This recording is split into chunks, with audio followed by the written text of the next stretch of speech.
నంజనగూడు శివాలయం కర్ణాటకలో దీన్ని దక్షిణ కాశీ అని పిలుస్తారు. పరశురామ ప్రతిష్ఠ. పరశురాముడు తన తల్లిని సంహరించిన తర్వాత ఇక్కడ ఉన్న కపిలా నదిలో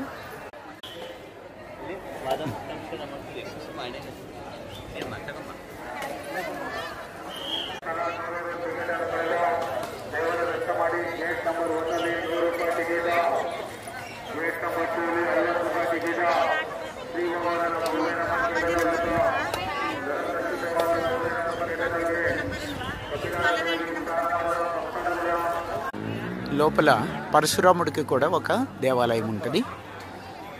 సంతృప్తి చెందిన శివుడు పరశురామ దేవాలయాన్ని కూడా ఇక్కడికి వచ్చిన వాళ్ళు ప్రతి వాళ్ళు దర్శిస్తారు అని వరమిస్తాడు. వేల సంవత్సరాలుగా పూజలు అందుకుంటున్న ఈ శివుడికి 9వ శతాబ్దంలో గంగరాజులు, ఆ తర్వాత హోయసాలలు, చోళులు, తర్వాత మైసూరు మహారాజా వీరందరూ కూడా ఈ దేవాలయాన్ని అభివృద్ధి చేయడం జరిగింది. పెద్ద పెద్ద స్తంభాలు.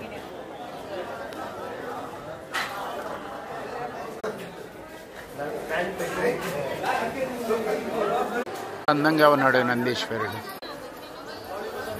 నంజు అంటే విషం, ఉండ అంటే మింగినవాడు, విషాన్ని మింగినవాడు అంటే నీలకంఠేశ్వర స్వామి. ఇక్కడ స్వామి పరశురాముడి గొడ్డలి చేత ఎక్కడైతే గాయమైందో అదే శివలింగాన్ని ఇందులో పరశురాముడు ప్రతిష్ఠిస్తాడు.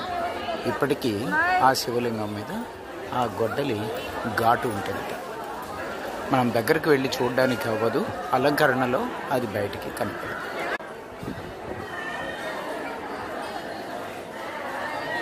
సంవత్సరంలో 2 సార్లు ఉత్సవాలు జరుగుతాయి.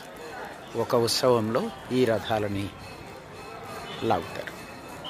చీఫ్ మేనేజర్ ఈయన అరేంజ్ చేశారు మా దర్శనం తెలుసు.